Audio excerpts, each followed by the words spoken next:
William Carter stood at the kitchen window, watching the rain streak down the glass. His coffee had gone cold an hour ago, but he couldn't bring himself to move. The house felt too quiet, too empty. Even the usual sounds of morning seemed muffled, as if the world itself was holding its breath.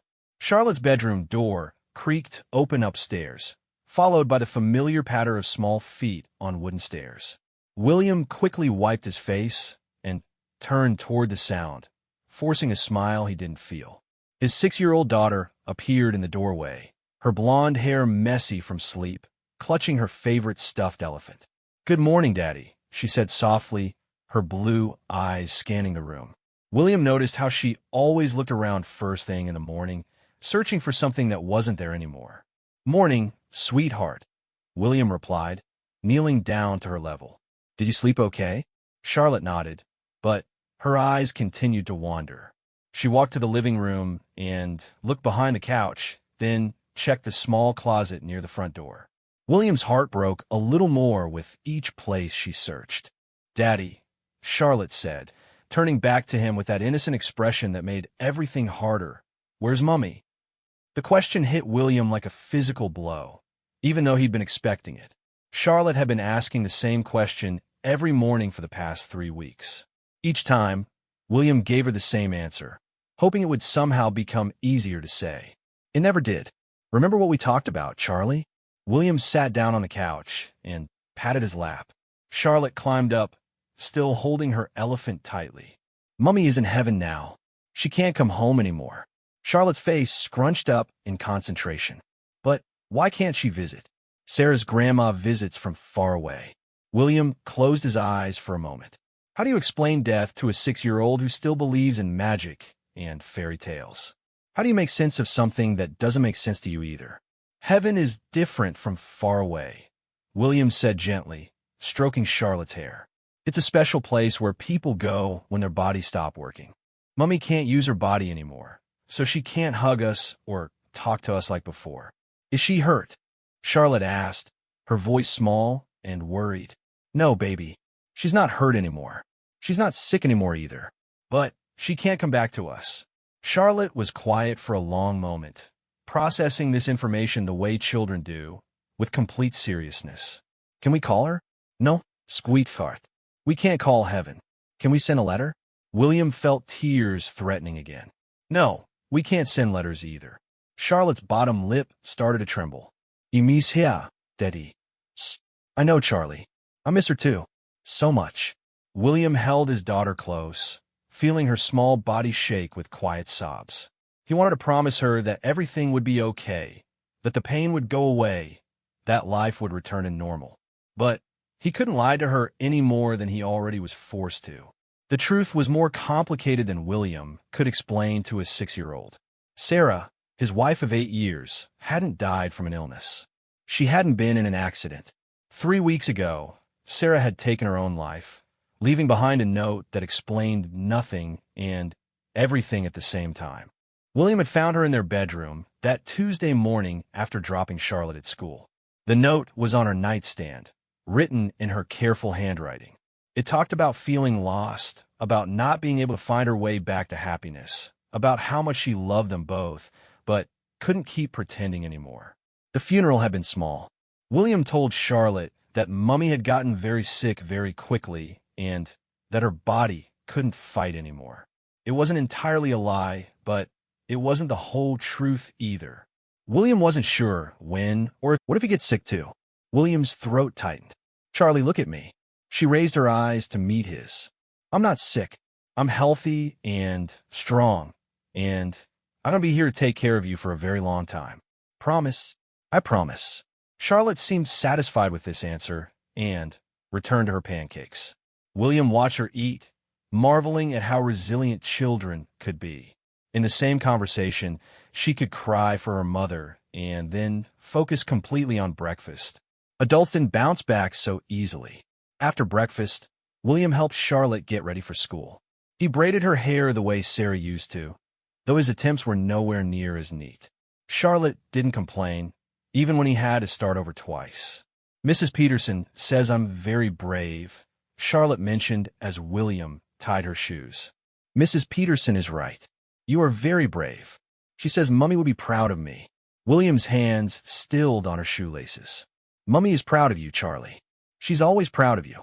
The drive to school was quiet except for the radio playing softly in the background. William found himself taking the long way, not quite ready to face another empty day alone in the house. Charlotte seemed content to watch the world go by outside her window. At school, Charlotte's teacher, Mrs. Peterson, greeted them warmly. She was a kind woman in her 50s who had been understanding about Charlotte's situation. She never pushed Charlotte to participate if she wasn't feeling up to it, but she also didn't treat her like she was broken. "How are we doing today?" Mrs. Peterson asked gently. "She asked about Mummy again this morning," William said quietly while Charlotte hung up her backpack. "That's normal. It takes time. Children process grief differently than adults. She might ask the same questions for weeks or even months." William nodded. Everyone kept telling him that everything Charlotte was going through was normal, but nothing about their situation felt normal. Normal was Sarah making coffee while Charlotte ate cereal. Normal was family movie nights and bedtime stories read by both parents. Normal was a complete family. After saying goodbye to Charlotte, William drove to work. He had been taking time off since Sarah's death, but his boss had gently suggested he try returning to a normal routine. Keeping busy might help, she had said. William wasn't sure anything would help, but he was willing to try. William worked as an accountant for a small firm downtown. His colleagues had been supportive, taking on extra work while he was away and not pushing him to talk about what happened. Today, they greeted him with careful smiles and offers of help if he needed anything. Sitting at his desk, staring at spreadsheets filled with numbers, William felt Sarah's absence like a physical weight. She used to text him throughout the day, funny observations about her students, reminders about grocery items they needed, or just simple thinking of you messages. His phone remained silent now, except for work-related calls. During his lunch break, William found himself driving past the hospital where Sarah had worked as a nurse. He didn't stop, but seeing the building where she had spent so many hours helping others made his chest tight with emotion. How could someone who dedicated her life to healing be unable to heal herself? The afternoon dragged on until finally, it was time to pick up Charlotte from school. William arrived early and sat in his car, watching other parents chat with each other while they waited. Some of them were couples, sharing the daily responsibilities of child-rearing. Others were single parents who seemed to have their routines figured out. William felt like he belonged to neither group. Charlotte emerged from the school building with her usual mixture of energy and exhaustion. She climbed into the car and immediately launched into a detailed account of her day, what she had for lunch, who she played with at recess, what they learned in math class. For these few minutes, she seemed like any other 6-year-old, and William cherished the normalcy of it. "Can we go to the park?" Charlotte asked as they drove home. "Sure, sweetheart." The park was nearly empty due to the overcast weather. Charlotte ran straight to the swings, calling for William to push her higher and higher. Her laughter echoed across the playground, and for a moment, William could almost pretend that Sarah was sitting on the nearby bench, watching them with that smile she got when she was completely content. But when he turned to look, the bench was empty. After the park, they stopped at the grocery store. Charlotte insisted on pushing the small cart, carefully checking items off the list William had made. She was becoming more responsible, more aware of the household tasks that needed to be done. It broke William's heart that she felt the need to grow up so quickly. In the cereal aisle, Charlotte stopped in front of Sarah's favorite brand. "Mummy liked this one," she said matter-of-factly. "She did," William agreed, his voice thick. "Should we get it for when she comes back?" The hope in Charlotte's voice was devastating. William knelt down beside her. "Remember what we talked about, Charlie? Mummy can't come back. But if you want to get her cereal because it reminds you of her, we can do that." Charlotte considered this seriously. "Will it make her happy in heaven if we eat her cereal?" "I think it might make her happy to know we're thinking about her." Charlotte nodded and put the box in their cart. That evening, they had dinner at the kitchen table, just the two of them. William had made grilled cheese sandwiches and tomato soup, one of the few meals he could prepare without burning. Charlotte ate steadily, occasionally commenting on things that happened at school or asking questions about their upcoming weekend plans. After dinner, Charlotte helped clear the table, standing on her step stool to reach the sink. She took her job seriously, carefully rinsing each dish before placing it in the dishwasher. Sarah had taught her this routine, and Charlotte maintained it like a sacred ritual. Bath time was challenging. Sarah had always handled bedtime routines, and William was still figuring out how to manage Charlotte's long hair and her particular preferences for water temperature and bubble amounts. Charlotte was patient with his mistakes, sometimes showing him the way Mummy used to do things. "Daddy, do you think Mummy can see us?" Charlotte asked as William helped her into her pajamas. "I don't know, sweetheart. What do you think? I think maybe she can. Sometimes I feel like she's watching me at school." William's throat tightened. "That sounds nice. Do you feel like she's watching you too?" William paused, considering how to answer honestly. "Sometimes I hope she is." For bedtime stories, Charlotte chose the same book Sarah used to read to her. A story about a little rabbit who goes on adventures but always returns home safely. William read it in his own voice, not trying to imitate Sarah's dramatic character voices. Charlotte listened quietly, occasionally correcting him when he skipped words or read too quickly. After the story, Charlotte asked for a drink of water, then needed to use the bathroom again, then remembered she hadn't brushed her teeth thoroughly enough. William recognized these delaying tactics, but allowed them, understanding that bedtime was when Charlotte's emotions often surfaced most strongly. Finally, settled in bed, Charlotte looked up at William with serious eyes. "Daddy, why did God take Mummy?" The question struck William like lightning. He sat on the edge of her bed, searching for an answer that would comfort her without creating false expectations. "I don't know, Charlie. Sometimes things happen that we can't understand. Was God angry with us?" "No, sweetheart. God isn't angry with us.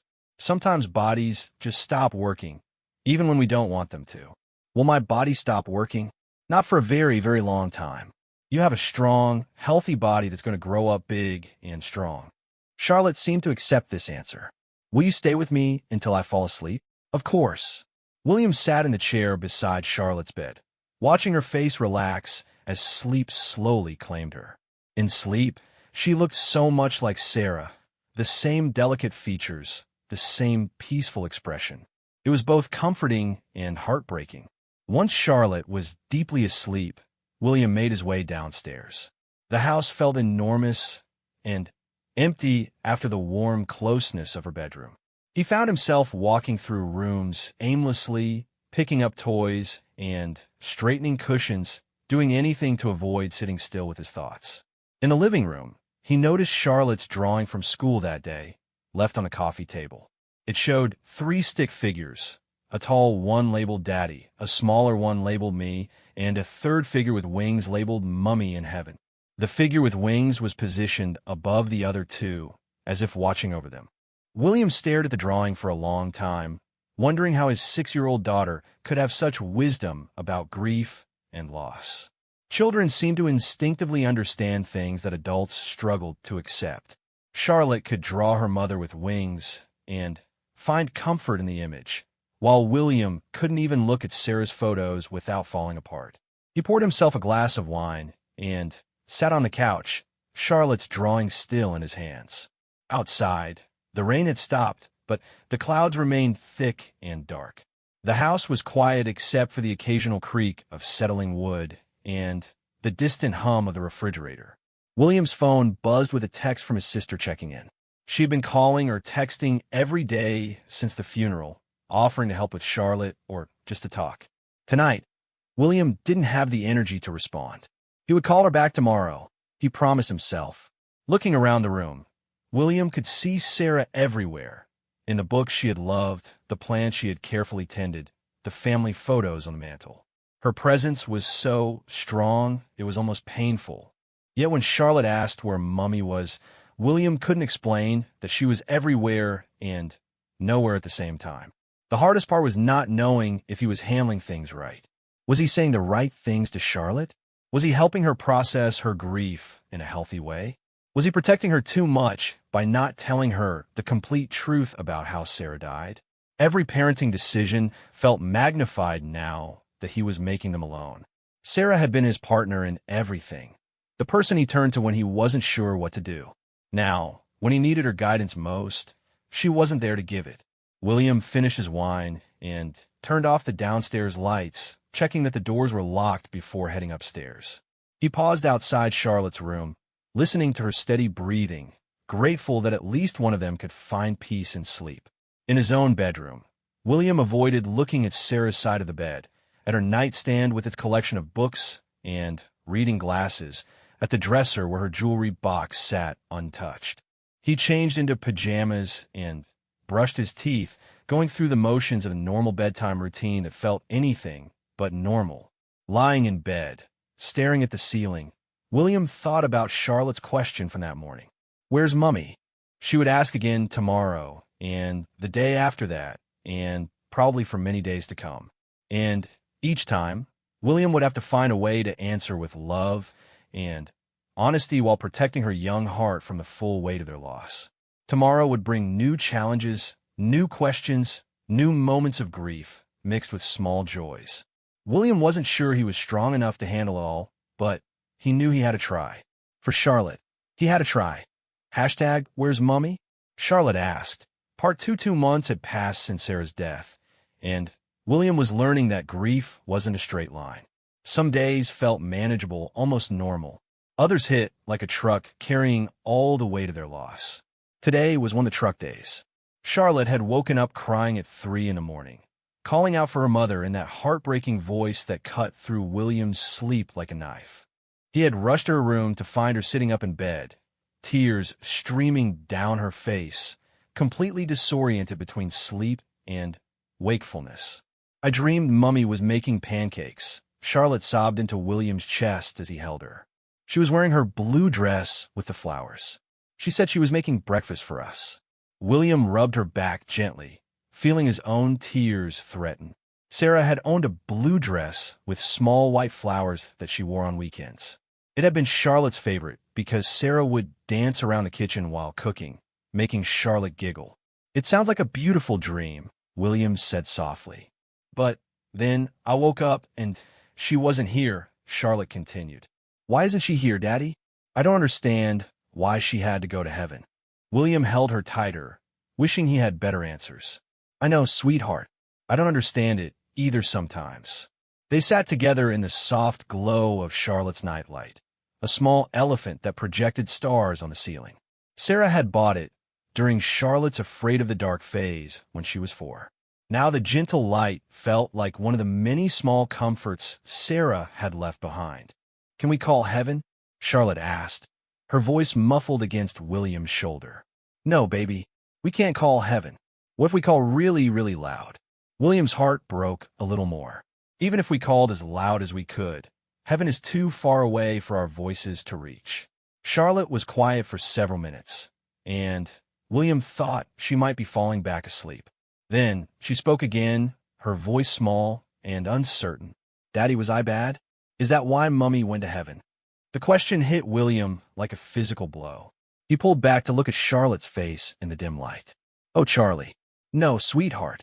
You weren't bad at all. Mummy didn't leave because of anything you did. But I was naughty sometimes. I didn't always clean my room when she asked.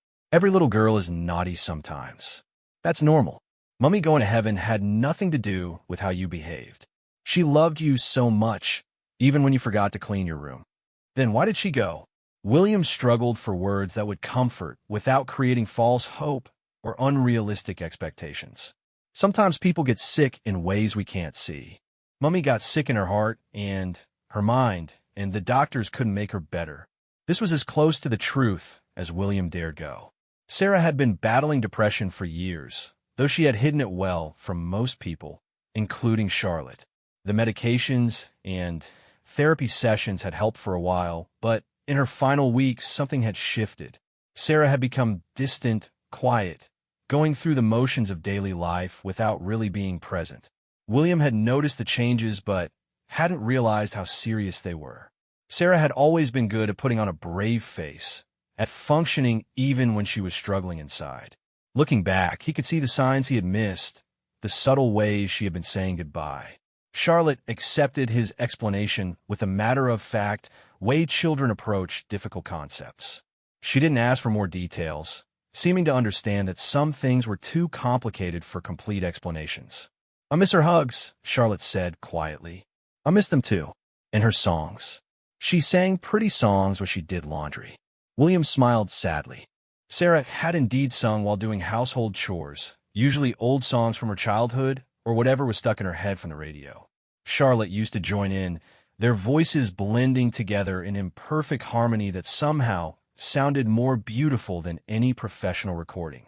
After Charlotte fell back asleep, William remained in the chair beside her bed, watching the projected stars move slowly across the ceiling. Dawn was still hours away, but he knew he wouldn't be able to sleep again. His mind was too full of memories and worries, spinning in the endless loop that had become familiar since Sarah's death.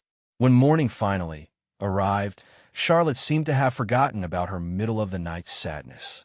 She bounced downstairs ready for breakfast, chattering about a project she was working on at school. William marveled at her resilience while envying it at the same time. "We're making family trees," Charlotte announced as she climbed into her chair. "I need pictures of our family." William paused while pouring her orange juice. "What kind of pictures?" "Pictures of you and me and Mummy. Mrs. Peterson says we can include people who are in heaven too." William's throat tightened. He and Sarah had hundreds of photos together, documenting their life from their college days through Charlotte's birth and beyond. But looking at them had become too painful. He had put most of them away after the funeral, keeping only a few on Charlotte's dresser and one small frame in the living room. "We can find some good pictures for your project," William said carefully. "Can we use the one where we're all wearing matching Christmas pajamas?" The Christmas pajama photo was from last year. They were all laughing at something Sarah had said just before the camera clicked. Charlotte was missing her two front teeth, Sarah's hair was messy from morning bed head, and William was wearing a Santa hat that was too small for his head. It was perfectly imperfect, capturing a moment of pure family happiness. "That's a great choice," William managed.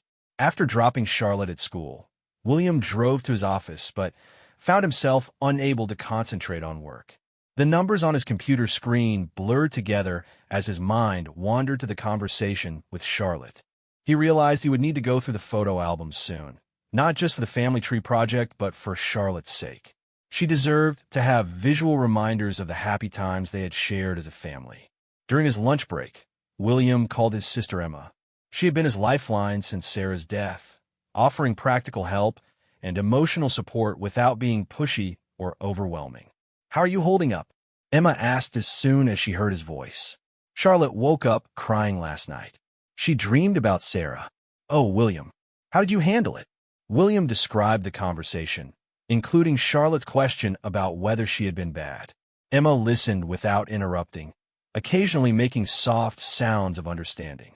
"You said exactly the right thing," Emma assured him when he finished. "Children always blame themselves when bad things happen. It's important that you keep reassuring her. She wants pictures for a school project, a family tree. That might actually be good for her. Looking at happy memories together could help her process everything. I don't know if I'm ready to look through those albums. I could come over and help if you want. We could do it together." William felt a wave of gratitude for his sister's constant support. That would be helpful. Maybe this weekend. After work, William picked up Charlotte from school and noticed she seemed quieter than usual. On the drive home, she stared out the window without her typical commentary about the passing scenery. "How was school today?" William asked. "Okay. Just okay. What did you do?" Charlotte shrugged. "We worked on our family trees. Tommy said his family tree has lots of people on it because his parents aren't divorced and nobody died." William's hands tightened on the steering wheel. He could imagine how that comment had affected Charlotte, innocent as it probably was. "Every family is different, Charlie. Some families are big, some are small. Some have people who live far away, and some have people in heaven. What matters is that the people in our family love each other. I told Tommy that our family has someone in heaven, and that makes it special." William smiled, proud of her response. "That's exactly right. Having Mummy in heaven does make our family special." But I still wish she wasn't in heaven. I wish she was here making dinner and singing her songs. I wish that too, sweetheart. That evening, William attempted to cook Sarah's famous spaghetti recipe. He had watched her make it dozens of times, but somehow his version didn't taste quite right. Charlotte ate it without complaint, though she did mention that it tasted different from Mummy's. Different bad or different good? William asked. Just different, but it's still yummy. Charlotte's diplomatic response made William smile. She was learning to be kind about his cooking efforts, even when they fell short of Sarah's standards. After dinner, they sat together on the living room floor working on a puzzle. It was one of Charlotte's favorites, a picture of a garden full of butterflies and flowers. Sarah had started it with Charlotte the week before she died, and they had been slowly working on it together ever since. Mummy was good at finding the edge pieces, Charlotte observed, holding up a piece with a straight side. She was good at a lot of things. What was she best at? William considered the question carefully. Sarah had been talented in many ways, but what stood out most were her softer skills. She was best at making people feel loved. She had a way of knowing exactly what someone needed to feel better. Like when I was scared of the storm, and she made a blanket for it. Exactly like that. Charlotte found another edge piece and placed it carefully in the growing frame of the puzzle. I want to be good at making people feel loved too. You already are, Charlie. You make me feel loved every day. Ow! By giving me hugs when I'm sad. By helping me cook dinner. By telling me about your day. By being exactly who you are. Charlotte beamed at this response, then returned her attention to the puzzle. They worked in comfortable silence for a while, occasionally celebrating when one of them found a particularly challenging piece. As bedtime approached, Charlotte asked if they could look for photos for a family tree project. William had been dreading this moment, but he knew it couldn't be avoided forever. We can look for a few pictures, he said, but not for too long tonight. William retrieved one of the photo albums from the closet where he had stored them. The album covered the past 2 years, including Charlotte's 4th and 5th birthdays, various family outings, and holiday celebrations. Charlotte crawled into William's lap as he opened the album. The first page showed photos from a trip to the zoo last spring. Sarah was pointing at something in an enclosure while Charlotte stood on her tiptoes to see over the railing. Both of them were laughing. I remember that day, Charlotte said softly. The monkey was making funny faces. Mummy thought the monkey looked like Uncle Jake. Charlotte giggled. It did look like Uncle Jake. They turned the page to find pictures from Charlotte's 5th birthday party. Sarah had spent weeks planning the princess-themed celebration, complete with a castle cake she had baked and decorated herself. In the photos, she looked tired but happy, her smile genuine as she watched Charlotte blow out her candles. That was the best birthday party ever, Charlotte said. Mummy worked really hard to make it special for you. Can we have another princess party for my next birthday?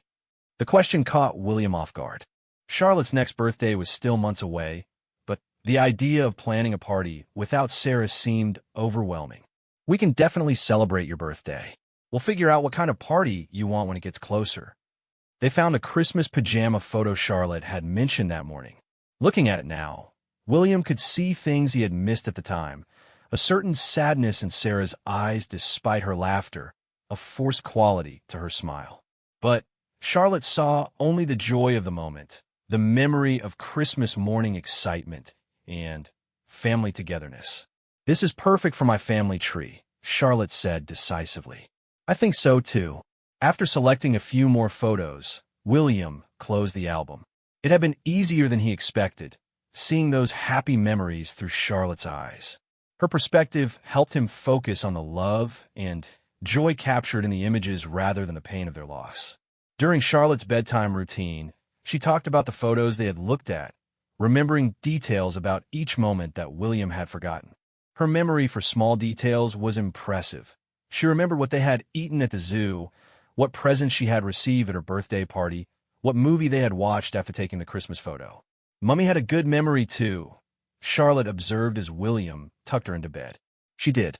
She remembered everyone's favorite things, like how I like my pancakes shaped like flowers, and how I like my coffee black, and how Uncle Jake always asked for extra ketchup with his fries. Charlotte smiled at these memories. I'm going to remember things about Mummy forever. That's a wonderful way to keep her close to us. Even when I'm grown up, even when you're grown up. After Charlotte fell asleep, William returned the photo album to the closet, but found himself pulling out another one, this one from earlier years. He sat on the living room couch, looking through pictures from their dating years, their wedding, Charlotte's early childhood. In these older photos, Sarah looked truly happy. Her smiles were unguarded, her laughter genuine. William could see the gradual change over the years, subtle at first, but more pronounced as time went on. By the time Charlotte started school, Sarah's smiles and photos required more effort, though she was still good at hiding her struggles from others. William wondered if things might have been different if he had been more perceptive, if he had pushed harder for her to seek help, if he had taken her quiet moments more seriously. But he knew that second-guessing wouldn't change anything. Sarah had made her choice, and now he and Charlotte had to find a way to live with the consequences. Setting the album aside, William made his nightly check of the house. Doors locked, lights off, everything secure for the night. In Charlotte's room, he adjusted her covers and listened to her peaceful breathing, grateful that she could still find comfort in sleep. Back in his own room, William prepared for what he knew would be another difficult night.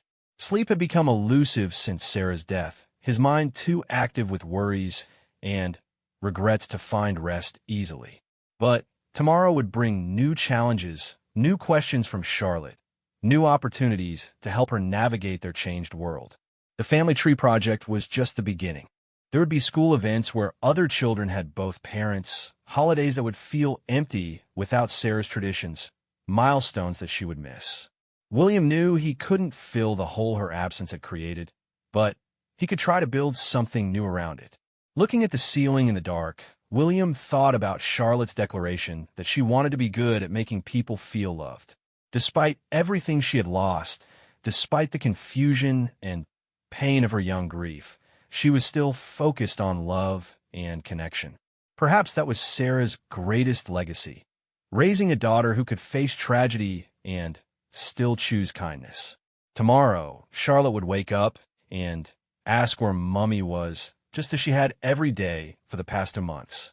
And William would give her the same answer, with the same patience and love, because that was what she needed. Day by day, question by question, they were learning how to carry their love for Sarah forward while building a new life together. It wasn't the family they had planned to be, but it was the family they were now. And somehow, with time and patience and infinite love, it would be enough. Hashtag where's Mummy? Charlotte asked. Part 36 months had passed since Sarah's death, and William was beginning to understand that healing wasn't about forgetting or moving on.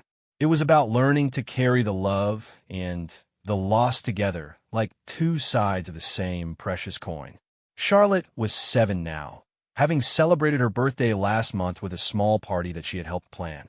She had decided she wanted a butterfly theme instead of princesses, explaining to William that butterflies could fly to heaven and maybe carry messages to Mummy. The logic was perfectly Charlotte, and William had spent hours cutting out paper butterflies to decorate their living room. This morning was different from others, though William couldn't put his finger on exactly why. Charlotte had slept through the night without bad dreams, and she had come downstairs humming a song she was learning in music class. But there was something in her eyes, a thoughtfulness that seemed older than her 7 years. "Daddy," Charlotte said as she stirred her cereal, "I want to tell you something important." William sat down across from her, giving her his full attention. "What's that, sweetheart?" "I think I understand now why Mummy went to heaven." William's spoon paused halfway to his mouth. Charlotte had stopped asking her daily, "Where's Mummy?" question about a month ago, but she still talked about Sarah regularly.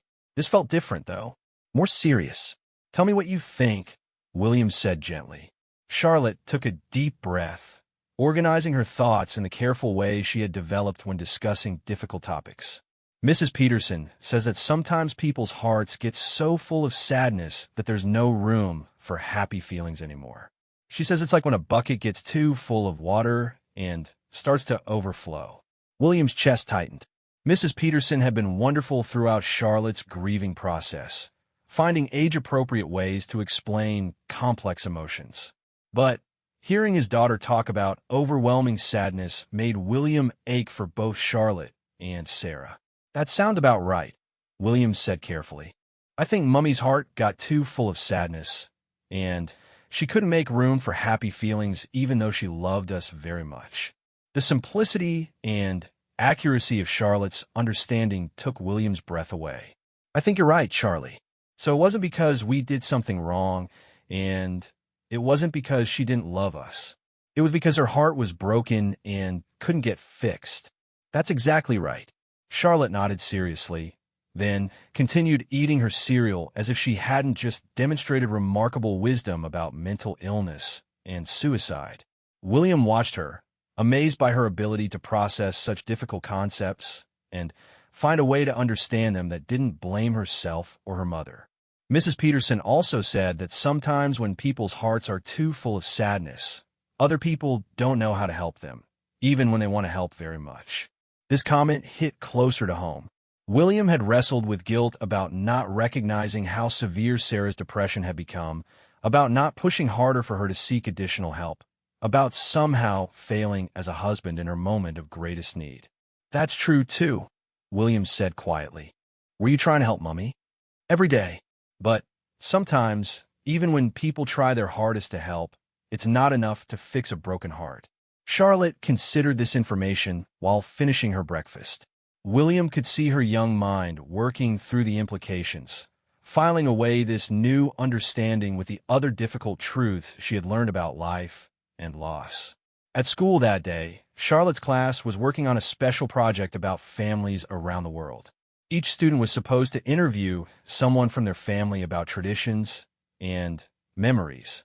Charlotte had asked to interview William about how he and Sarah had met and what their wedding day was like.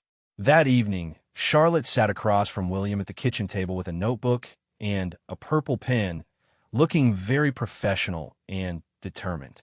She had written "Interview with Daddy" at the top of the page in her careful 7-year-old handwriting.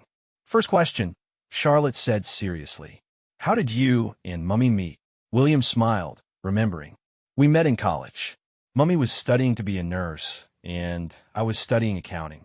We were both in the library late one night, and I was having trouble with a math problem. Mummy was really good at math, so she helped me figure it out. Was she pretty? She was the most beautiful person I had ever seen. But what made her really special was how kind she was. She spent 2 hours helping me with math homework, even though she had her own studying to do. Charlotte scribbled notes diligently. What was your favorite thing about her? William thought carefully about his answer. She always saw the best in people. She could look at someone who was having a bad day or being difficult, and she would find something good about them. She made everyone around her feel like they mattered. Did she make you feel like you mattered? Every single day. Charlotte's next question surprised him. Were you sad on your wedding day? Fad? No, sweetheart. Why would I be sad? Because sometimes people cry at weddings, and I don't understand if they're happy crying or sad crying. William laughed. I did cry at our wedding, but it was definitely happy crying. I cried because I was so grateful that Mummy wanted to be my wife, and because I was excited about all the adventures we would have together. Like having me? Like having you. You were the best adventure of all. Charlotte beamed at this response and wrote it down carefully. Tell me about when I was born. When you were born, Mummy cried happy tears for 3 days straight. She said you were the most perfect baby in the world, and she was right. You had tiny fingers and the softest hair, and you made little squeaking sounds instead of crying. Did I really squeak? Like a little mouse. Mummy used to imitate your squeaks to make you smile. Charlotte giggled at this image. What was Mummy's favorite thing to do with me?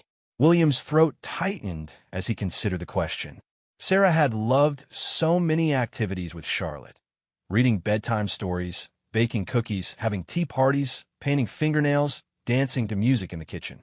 She loved reading to you, William said finally. She would do different voices for all the characters, and she would change the stories sometimes to make them funnier or more exciting. You would laugh so hard you couldn't breathe. I remember that. She made the 3 bears sound like Uncle Jake, and the wolf in Little Red Riding Hood sounded like your grandfather's old dog, Murphy. Charlotte's eyes sparkled with the memory. Murphy had a really deep, growly voice. They continued the interview for another hour, with Charlotte asking questions about family traditions, favorite meals, holiday celebrations, and vacation memories. William found himself sharing stories he hadn't thought about in months. Memories that brought both joy and sadness, but felt important to preserve. Last question, Charlotte said, consulting her notes. What do you want me to remember most about our family? William paused, considering how to answer this crucial question. I want you to remember that you were deeply loved by both of your parents. I want you to remember that Mummy's illness didn't change how much she loved you, just like how having a cold doesn't change how much you love someone. And I want you to remember that even though our family looks different now, it's still full of love. Charlotte wrote down his answer word for word, her tongue poking out in concentration. When she finished, she looked up at William with satisfaction. This was a good interview, Daddy.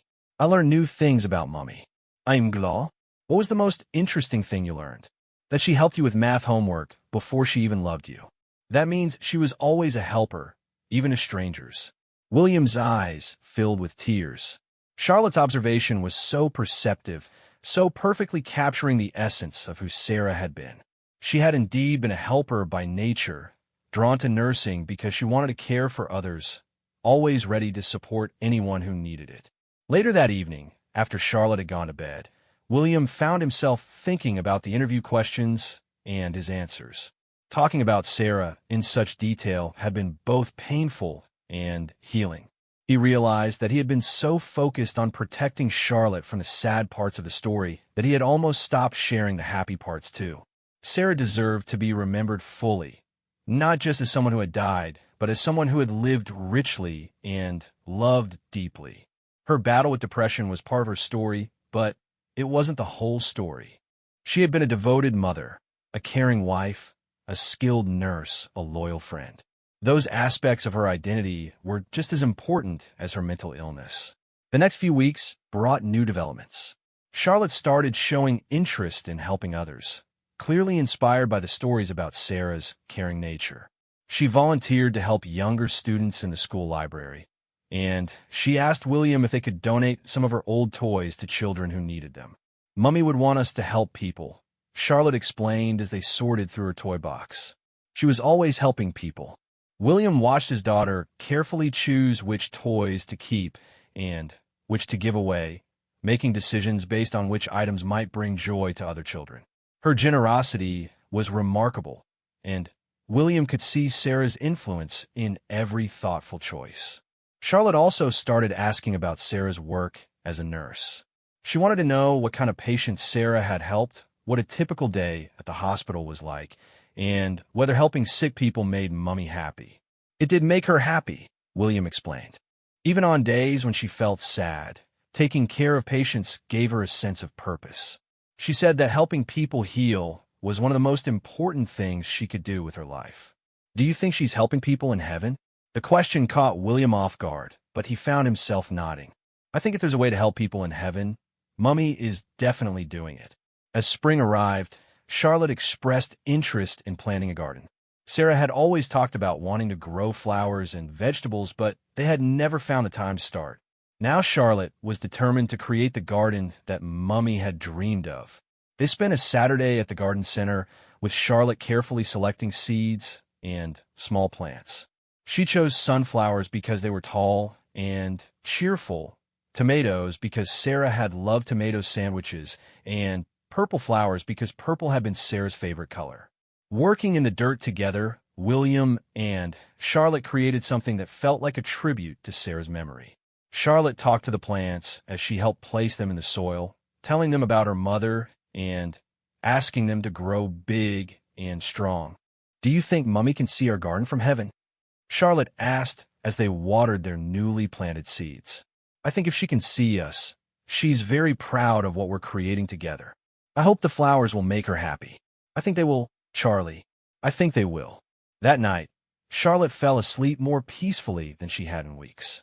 She had found new ways to connect with her mother's memory, new ways to honor the love they had shared. The garden became a daily ritual, checking for new growth, watering carefully, talking to the plants about school and friends and thoughts about Mummy. William noticed that Charlotte's questions about Sarah were changing. Instead of asking where Mummy was, she began asking what Mummy would think about various situations. When Charlotte struggled with a mean girl at school, she wondered what advice Mummy would give. When she had to choose between two birthday party invitations, she considered which party Mummy would want her to attend. These questions showed Charlotte's growing understanding that while Sarah was no longer physically present, her love and values could still guide Charlotte's decisions. She was learning to carry her mother's wisdom with her, to ask herself what Sarah would want for her in any given situation. The shift was profound. Charlotte was no longer just grieving Sarah's absence. She was celebrating Sarah's continuing influence in her life. She began telling friends at school about her mother's kindness, sharing stories about Sarah's nursing work and her love for helping others.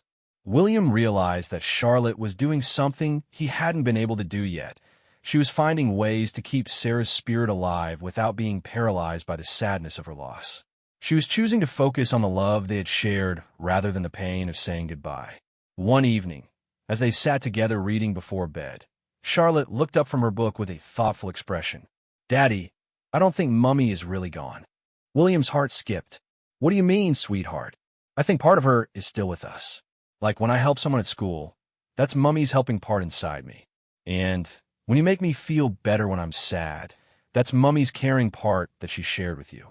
William stared at his daughter in amazement. At 7 years old, she had found a truth that many adults struggle to understand. That love doesn't end with death, that the best parts of people we lose become part of who we are. "I think you're absolutely right, Charlie. So when people ask where Mummy is, I can tell them she's in heaven, but she's also right here with us in all the good things we do." William hugged Charlotte tightly, overwhelmed by her wisdom and resilience. That's the most beautiful way to think about it. As Charlotte drifted off to sleep that night, William reflected on how much they had both grown in the past 6 months. Charlotte was learning to carry love forward while acknowledging loss. She was finding ways to honor Sarah's memory while building her own identity. And William was learning to follow his daughter's lead, to see their situation through her eyes of hope rather than his own eyes of grief.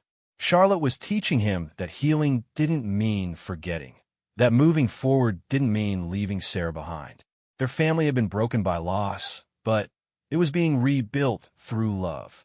It looked different than before, but it was still strong, still whole in its own way.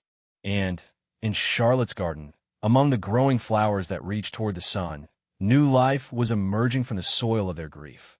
Hashtag, "Where's Mummy?" Charlotte asked.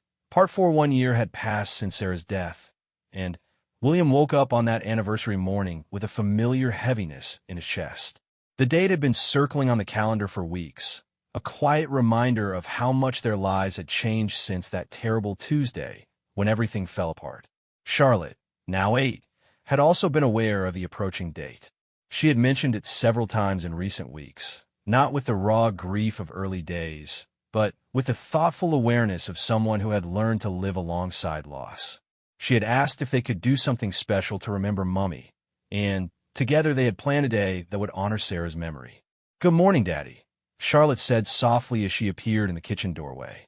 She was holding a drawing she had made the night before, a picture of their family with Sarah depicted as an angel watching over them from a cloud decorated with purple flowers.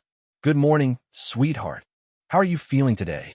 Charlotte considered the question seriously, as she always did when discussing emotions. "Sad but also grateful," she said finally. "Sad because I miss Mummy, but grateful because we had her for part of my life." William's throat tightened at his daughter's wisdom. Over the past year, Charlotte had developed a remarkable ability to hold complex emotions simultaneously, to acknowledge pain while also recognizing blessings. She had learned this partly through therapy with a kind counselor who specialized in childhood grief, but mostly through her own resilient spirit. "That's a very wise way to feel," William said, pulling her into a hug. "Mrs. Henderson says that missing someone means we love them very much, and loving very much is always a good thing, even when it hurts."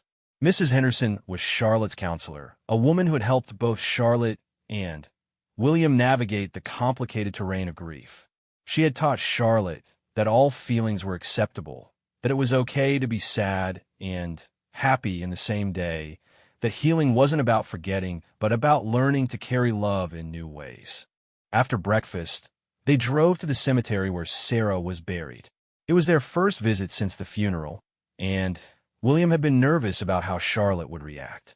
But she had specifically requested this visit, saying she wanted to tell Mummy about all the things that had happened in the past year. The cemetery was peaceful in the morning light, with well-tended grass and mature trees providing shade over the headstones. Sarah's grave was marked with a simple granite stone that bore her name, dates, and the inscription Charlotte had chosen: "Beloved mother and wife, helper of hearts." Charlotte approached the grave confidently, carrying a small bouquet of purple flowers from their garden. She knelt down and placed the flowers carefully at the base of the headstone, then sat cross-legged on the grass. "Hi, Mummy," she said in a conversational tone, as if Sarah were sitting right beside her. "I brought you flowers from our garden. The sunflowers got really tall, just like you would have wanted." William sat down nearby, close enough to hear, but far enough to give Charlotte space for her private conversation. He watched his daughter's face, marveling at her composure and the natural way she spoke to Sarah's memory. "I want to tell you about third grade," Charlotte continued. "My teacher is Mr. Rodriguez, and he's really nice. He says I'm good at math, just like you were. I helped my friend Emma with her homework when she was having trouble, because I remembered how you always help people." Charlotte talked for nearly an hour, updating Sarah on every important development in her life. She talked about learning to ride a bicycle without training wheels, about making new friends, about the school play where she had played a flower. She talked about their trip to visit Emma and the cousins, about learning to bake cookies using Sarah's recipe, about the kitten they had adopted from the animal shelter. "Her name is Luna," Charlotte said about the kitten. "She's gray and white, and she likes to sleep on my bed. Daddy says you would have loved her because you always wanted a cat. I think you would have given her treats and let her sit on your lap while you read." William's eyes filled with tears as he listened to Charlotte's one-sided conversation. She had developed such a clear sense of who Sarah was and how Sarah would react to different situations. In Charlotte's mind, Sarah was still an active presence in their family, still someone whose opinions and preferences mattered. "I miss you every day," Charlotte said finally, her voice growing softer. "But I don't cry as much anymore because I understand that you're still with us in different ways. When I help someone or show kindness, that's you helping through me." Daddy explained that love doesn't end when someone dies, it just changes form. After their cemetery visit, they drove to the hospital where Sarah had worked. Charlotte had expressed interest in seeing where her mother had helped so many people, and William had arranged a brief tour with Sarah's former supervisor, Linda. Linda was a warm woman who had worked alongside Sarah for 6 years. She greeted Charlotte with a gentle smile and eyes that reflected both sadness and genuine affection. "Your mother talked about you constantly," Linda told Charlotte as they walked through the pediatric ward where Sarah had specialized. "She kept pictures of you at her desk, and she would light up whenever she shared stories about the funny things you said or the new skills you were learning." Charlotte looked around the hospital corridors with wide eyes, tried to imagine her mother walking these same halls, caring for sick children and their worried families. The walls were decorated with colorful artwork and inspirational messages, creating an environment that felt hopeful despite the serious nature of the work done there. "Can you tell me about how Mummy helped people?" Charlotte asked Linda. "Your mother was special," Linda said, kneeling down to Charlotte's eye level. "She had a gift for making children feel brave when they were scared. She would sit with them during procedures, tell them stories, and somehow make even the most frightened child feel safe." They stopped in front of a small memorial garden that the hospital had created in Sarah's honor. It featured a bench surrounded by purple flowers and a small plaque that read, "In memory of Sarah Carter, whose compassion healed more than bodies, she healed hearts." Charlotte read the plaque slowly, sounding out the bigger words. "Daddy, does this mean other people miss Mummy too?" "Yes, sweetheart. Mummy touched many lives. Her patients and their families, her coworkers, her friends, were all part of a big group of people who loved her and miss her. "That makes me feel proud," Charlotte said simply. Linda showed them the break room where Sarah used to eat lunch, the supply closet where she would gather materials for her young patients, and the nurse's station where she would chart patient information and coordinate care. At each stop, Linda shared gentle memories of Sarah's work and her dedication to helping others. "Your mother once stayed late to comfort a little boy who was having his first surgery," Linda told Charlotte. "She sang lullabies to him until he fell asleep, even though her shift had ended hours earlier." That's the kind of person she was. Charlotte absorbed these stories eagerly, adding them to her growing understanding of who her mother had been beyond their home life. She was learning that Sarah's caring nature extended far beyond their family, that her desire to help others had been a defining characteristic of her personality. After leaving the hospital, they drove to Sarah's favorite restaurant for lunch. It was a small cafe that served homemade soup and sandwiches, the kind of place where Sarah used to take Charlotte for special mother-daughter dates. The owner recognized William and Charlotte and welcomed them warmly, sharing her own memories of Sarah's kindness and frequent visits. That afternoon, they returned home to find several visitors waiting for them. Emma had come with her children, along with Sarah's best friend Julie and several neighbors who had known and loved Sarah. They had organized an impromptu memorial gathering, bringing food and flowers and stories to share. Charlotte moved easily among the adults, listening to their memories and adding her own observations. She had become comfortable with conversations about Sarah, no longer shying away from discussions about her mother's death, but engaging with them as part of her ongoing relationship with Sarah's memory. "Sarah would be so proud of how you're growing up," Julie told Charlotte as they sat together on the back porch. "You have her kindness and her strength and her stubbornness," Emma added with a laugh. "Remember how determined Sarah was when she decided she wanted to be a nurse? She wouldn't let anything stop her. I want to help people like Mummy did," Charlotte announced. "Maybe I'll be a nurse too, or maybe a teacher, or maybe a doctor. I haven't decided yet." "Whatever you choose, you'll be wonderful at it," Julie said. "You already have the most important qualification, a caring heart." As evening approached and the visitors began to leave, Charlotte and William found themselves alone again. They sat in their garden, watching the flowers Sarah had never lived to see blooming in vibrant colors. The sunflowers had grown taller than Charlotte, their bright faces following the path of the sun across the sky. "Daddy, are you glad we remembered Mummy today?"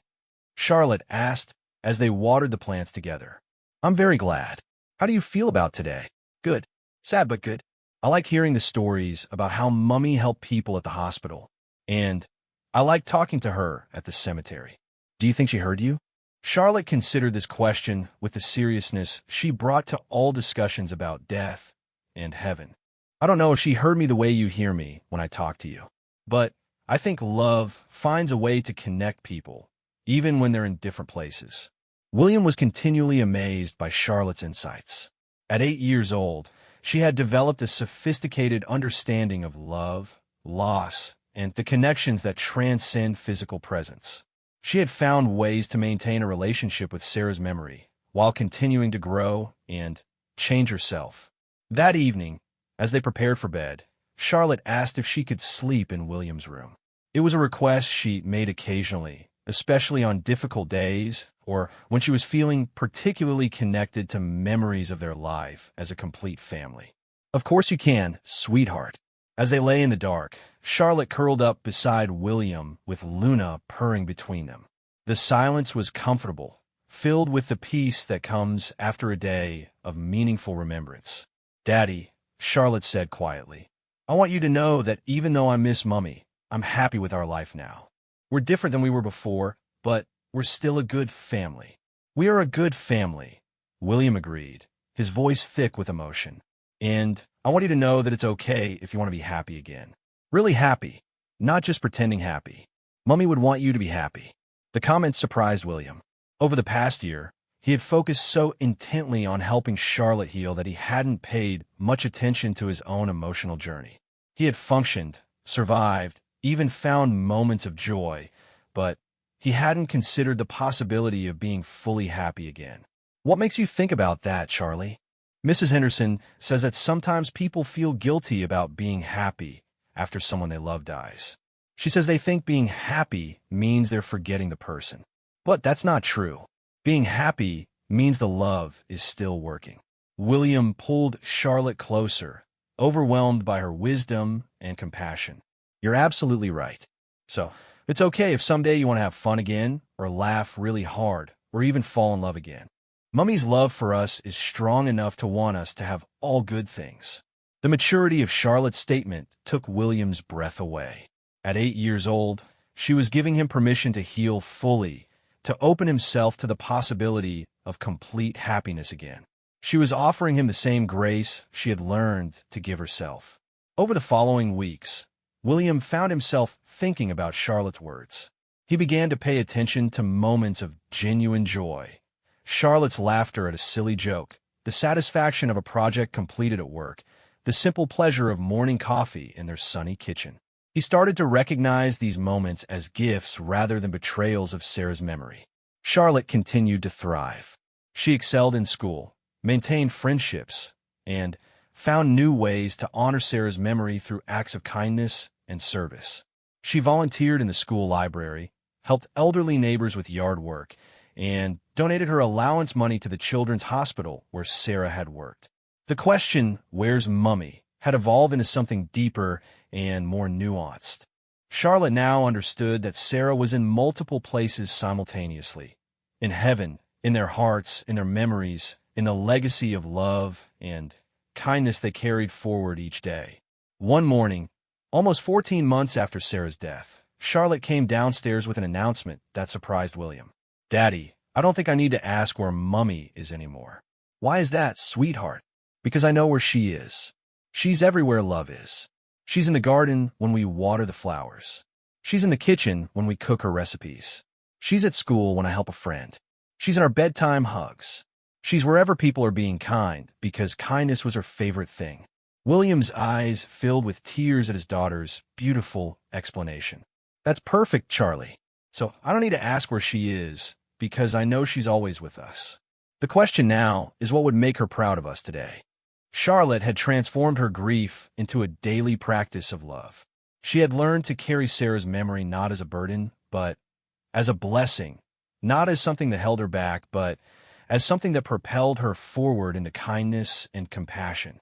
As they sat together eating breakfast on that ordinary morning that felt extraordinary, William realized that they had made it through the hardest part. They had survived the impossible loss, learned to carry love forward through grief, and build a new life that honored both their past and their future. Charlotte no longer asked where Mummy was because she had learned that love doesn't have a single location. It lives in every act of kindness, every moment of connection, every choice to help rather than harm. Sarah was everywhere their love took them, and that was everywhere indeed. Their family had been forever changed by loss, but it had also been forever strengthened by love. And in a garden full of blooming flowers, in a home filled with laughter and learning, in the daily choice to carry kindness forward, Sarah's spirit lived on through the two people who loved her most. The question had been answered not with words, but with a life lived in love's honor. And that was the most beautiful answer of all.